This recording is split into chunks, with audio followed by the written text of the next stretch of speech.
would be far more cost effective to allow the reviewer to determine how many people they really need to talk with rather than to insist that they talk with everybody. So I don't think we should make that a requirement up front. Mr. Council? I agree with Ellen's statement about that. I do know that from talking to, for instance, the MTAS investigator, typically what they do in this, and they've done it at over 50 different departments, is they do a random sample. They make sure that they get from the patrol officers to the officers all the way through the organization. And the feeling is that that gives them a very good sample of what the issues are in the department. Mr. Chancellor? Yeah, I have a very simple question: is what if someone doesn't want to talk to the reviewer?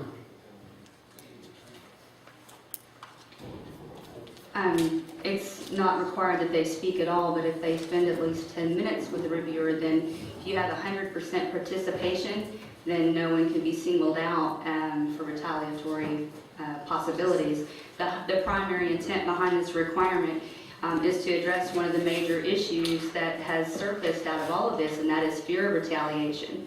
So if you have 10 employees that are fearful of retaliation and only 2 go in, then that escalates that fear.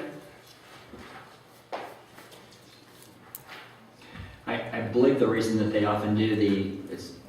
Chancellor, do you? Yeah, I just want to say that still doesn't answer the question: is what happens if somebody does not want to talk to the reviewer? And I think that we should not require everyone to talk to the reviewer if they so choose not to. I'm not asking that we require that they speak with them. I'm saying that we require that they spend at least 10 minutes with them. I would ask, how would you deal with the possibility of or fear of retaliation from the employees if you don't require 100% participation? No.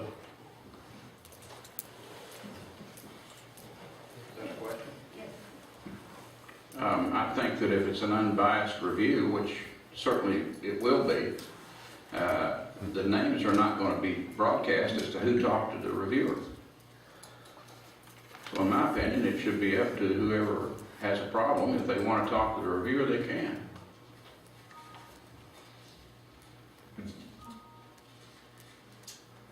Mr. Council?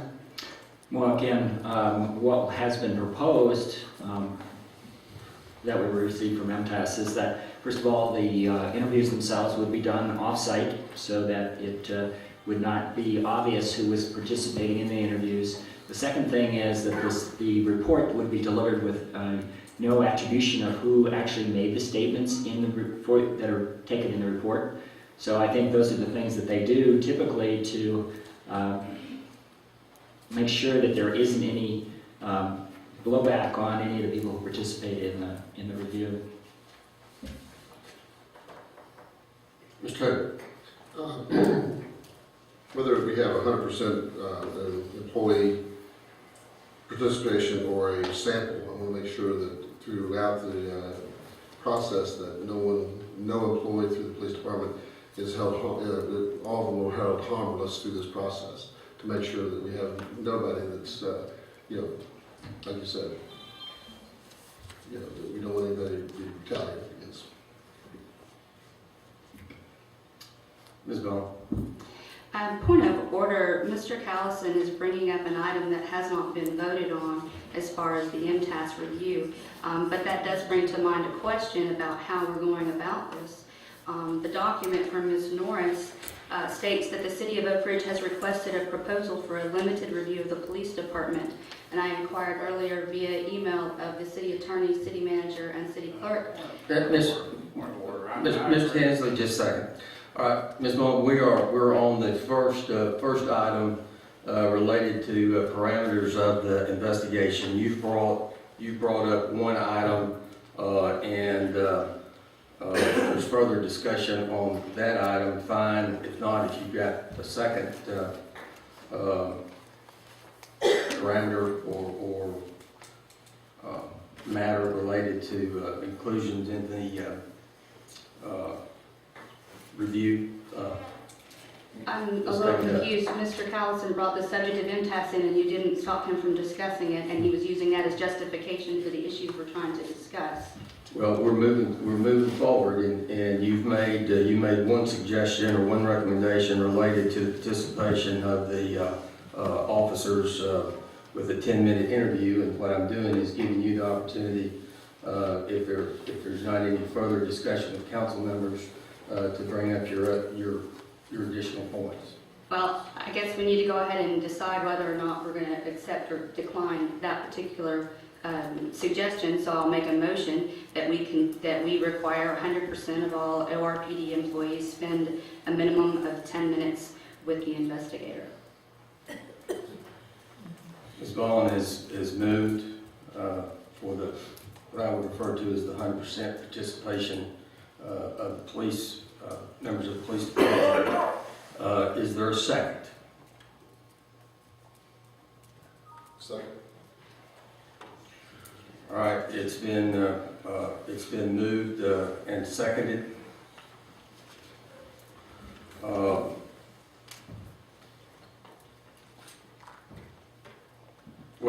let's do this. We'll take them one at a time. Ms. Garland. Well, first of all, excuse me, I'm sorry. Ms. Bond, did that finish your? Yes. Okay, Mr. Hensley?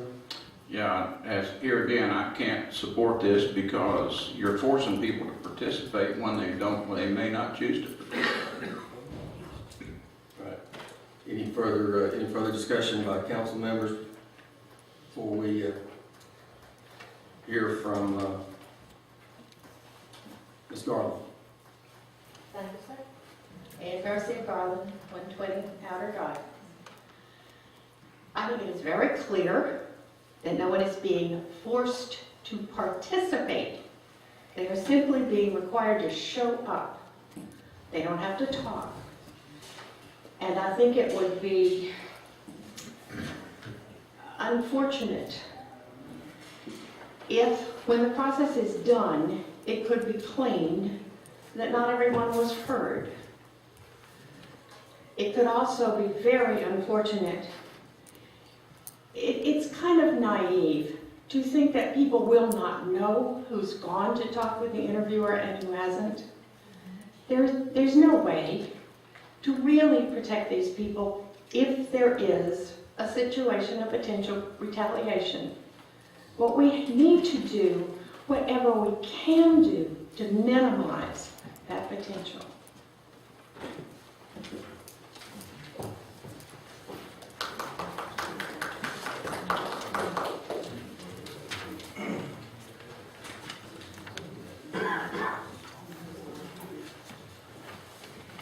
Yes, ma'am.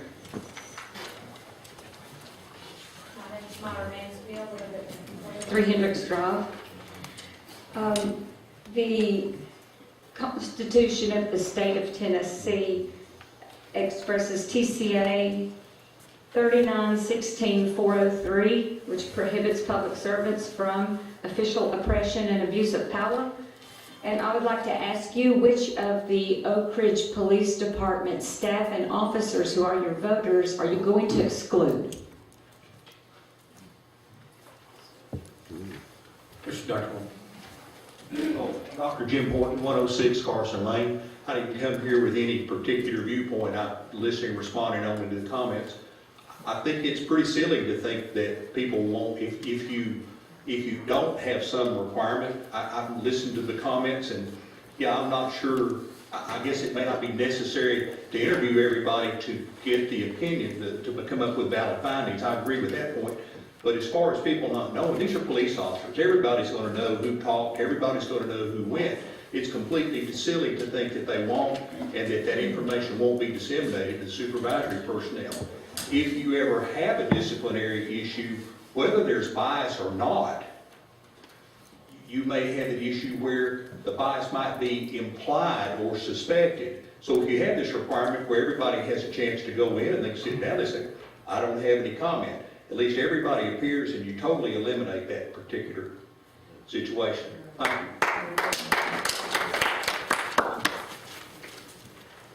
1. Yes, sir. 109 New Bedford Lane. I think it is very important that we have 100% participation. There is no way in the world that you're going to get away with people not really knowing who went in there. It is just human nature to just talk about these things. They may not say it then, but if something should come up, someone could claim that it is retaliation. So I think that we should have 100% participation.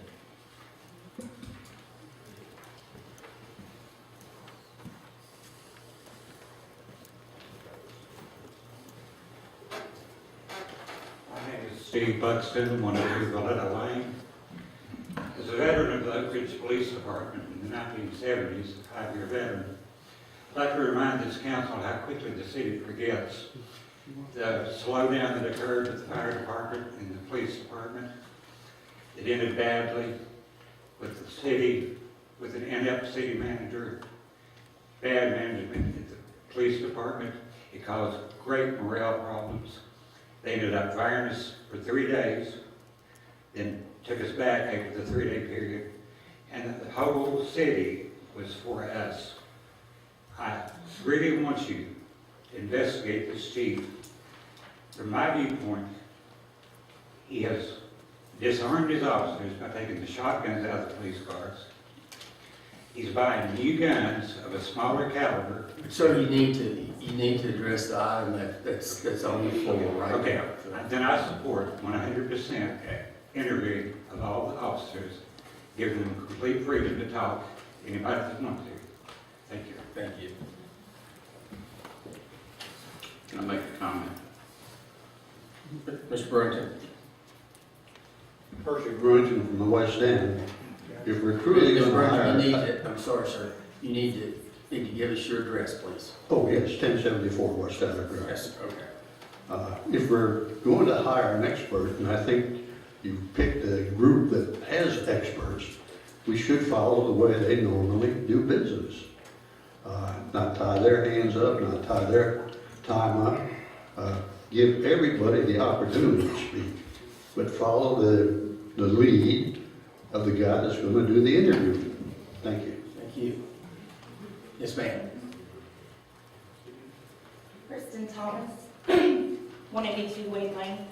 I would just like to say that you're really not having them all participate. You're opening the city up to liability because if anything that is even sensed as retaliatory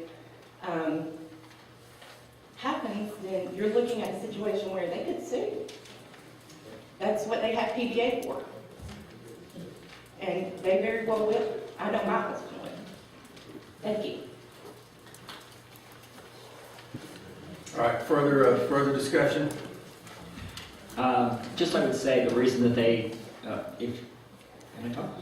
Okay, just simply that the reason that they typically use a random selection process is because of the shift schedule for the police officers and the difficulty typically of getting 100% participation. I understand that's why they typically do that and when they do these things. And again, the guy, and I understand we're not talking about this particular proposal. I'm just using it as an example of somebody who's done it for 50 different cities, that this is typically what they do. So.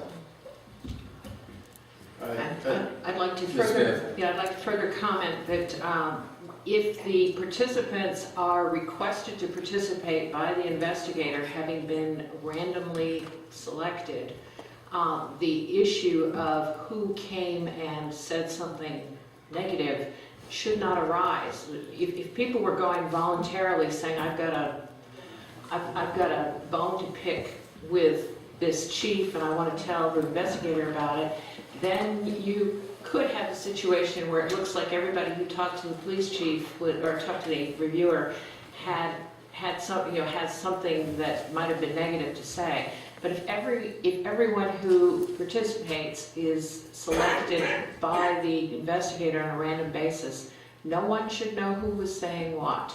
So that I believe that notion that that any number less than 100% were somehow self-selected is the reason that some people are perceiving that could lead to some sort of retaliation. But if the participants are asked at random, you shouldn't have that particular issue.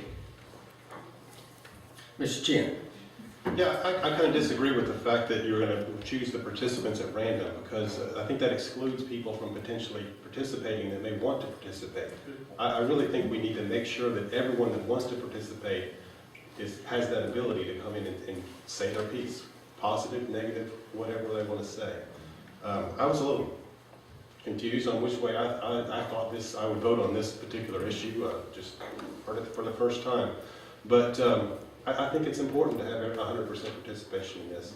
I think we do bring up the question of liability on the city, and I think it's important to have 100% participation. Mr. Hensley? Yeah, I'm not trying to exclude anyone. And we have two alternatives here. Either everybody gets essentially requested and required to participate, or you get a random selection. And I think the real answer is somewhere in the middle, where if somebody really wants to talk to them, they can. And that's where I would favor, and I still can't support forcing people to participate if they choose not to.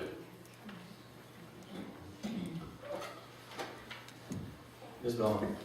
To be clear, this does not force anyone to say anything. The motion is to require that 100% of the employees spend a minimum of 10 minutes with the investigator. How they choose to spend that 10 minutes in that room with the investigator is completely up to them. Yes, ma'am. Tracy Stout Powers, 103 Norton Road. I'm not agreeing with the mandatory requirement nor the random, but like Mr. Hensley said, I believe that anybody that wants to go can go and should be able to go, whether they've had a bad experience with the chief or a good experience with the chief. I would hope that those that have not had a problem with them speak up also. I'm not sure when this is, where it's going to be, or I know we haven't got to that point yet, but if you mandatory all the civilian employees and all the policemen, is this while they're during working hours? Do we pay for the mileage to and from, the time that they're spent staring at a reviewer if they don't want to speak to them, just awkwardly looking at somebody? I mean, who pays for that part? If it's done off, if it's done outside of working hours, I can see it, but I just don't get mandatorying people to go somewhere if they're not going to say anything. They're going to feel comfortable.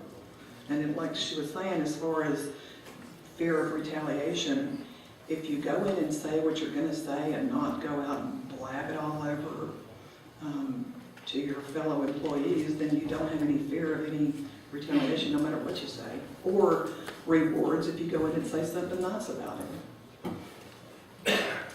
Yes, sir. Matt Bailey, 17 Riverside Drive, Oak Ridge. What bothers me is we've jumped to the concern about retaliation, and I haven't seen anybody introduce anything that talks about any potential problems that the chief has had with retaliation so far. And I think that's incredibly unfair to jump to that conclusion in this conversation. And in fact, and I speak not entirely educated on this following point, but I believe that there is an officer with the police department who's obviously not one of the chief's big supporters, but he's been given special, he's recognized his skills and moved him and advanced him in the police department. And honestly, if there was a retaliation situation, that would have been the prime chance to not do that. So I think the chief has taken steps to avoid the appearance of this and not doing that at all, retaliating against somebody who's obviously not on his side. So it bothers me that we've jumped to retaliation in the first 2 or 3 minutes of this conversation. Mr. Watson?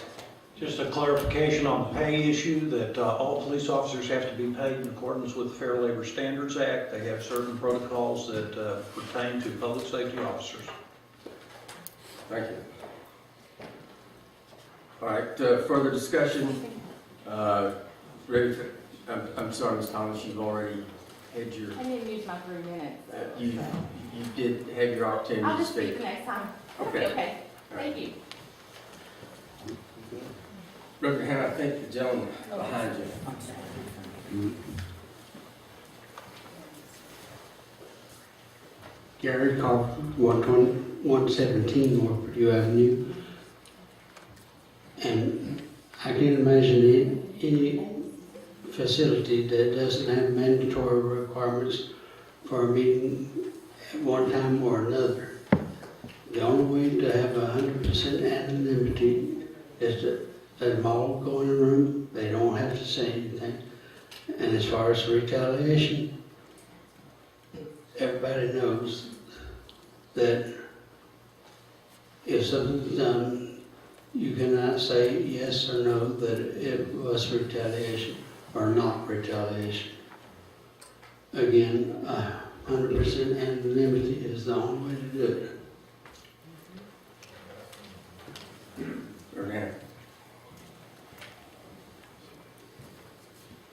Derek Hammond, 112 Tiffany Place.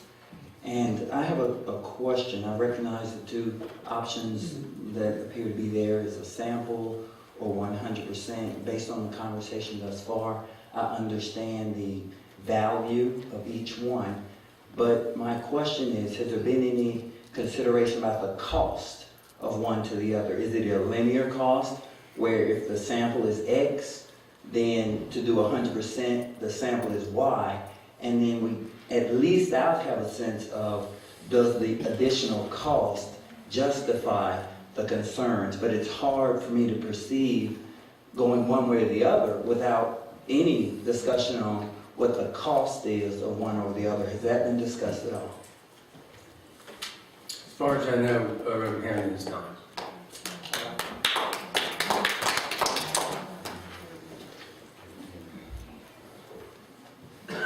All right,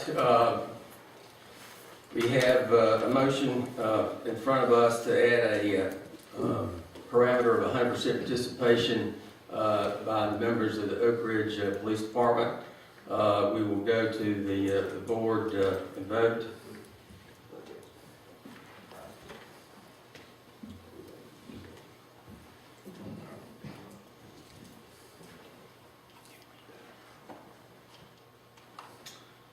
Ayes 3, nays 4. The amendment is rejected. Ms. Bond? I'd like to make a motion that we require the investigator to attempt to interview all departed ORPD employees who have left since May 2011.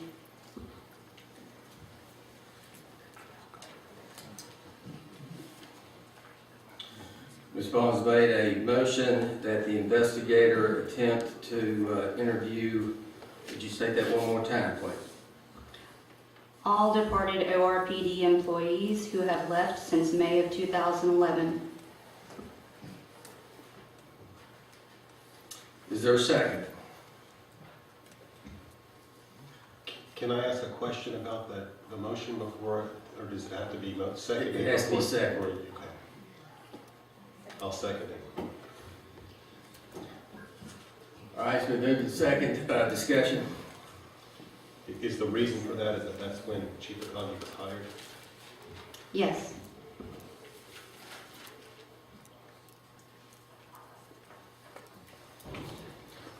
Further discussion? The motion has been moved and seconded that the investigator attempt to interview all departed officers since May 2011. We'll go to the board.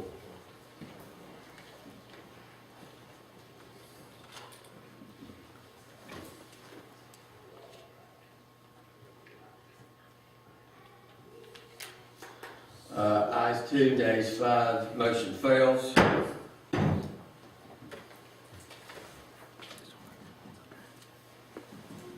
Ms. Bond? Request that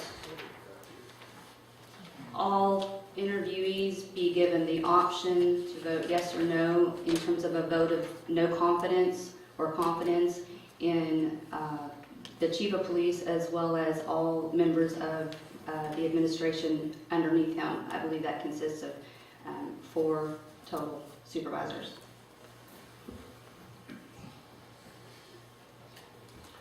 Ms. Bond moves that all interviewees be given the opportunity to give a vote or vote on a vote of confidence for Chief Akagi. Is there a second to that motion? Second. All right, it's been moved and seconded. Discussion? Who seconded? Mr. Chin.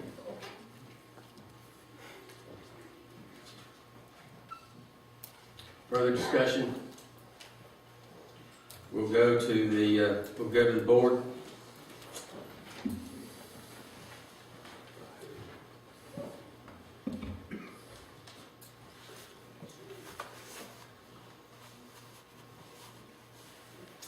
Ayes 2, nays 5. Motion is denied. Ms. Vaughn?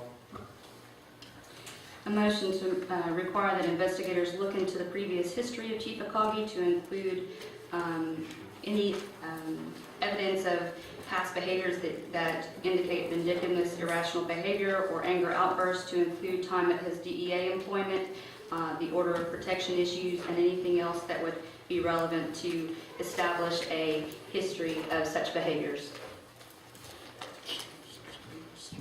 Second. It's been moved and seconded that the investigator, did you say be required? Yes. Be required to review the past history of Chief Akagi. Mr. Hope?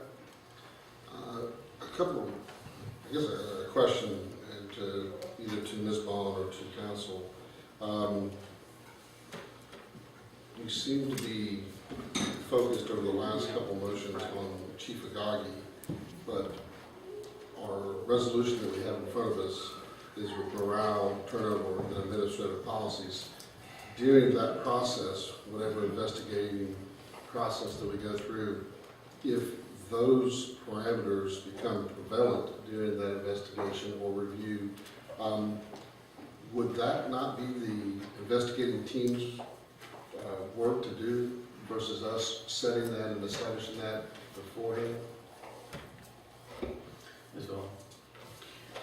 Well, the item on the agenda is to establish the parameters, and I would believe that to be a part of the parameters.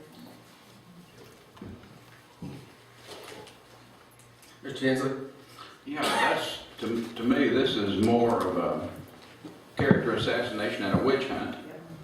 And in my opinion, if you're not going to talk to the previous employees and look at their past histories and why they might have been discharged or asked to leave, I don't think it's very fair to look at Chief Akagi, and I don't think that in any way would be a fair review of Chief Akagi if you did not look at the reasons for whatever he performed as a chief of police. And a great many people tell me that they see an increased police presence, they see improved police activities in the town. I hear comments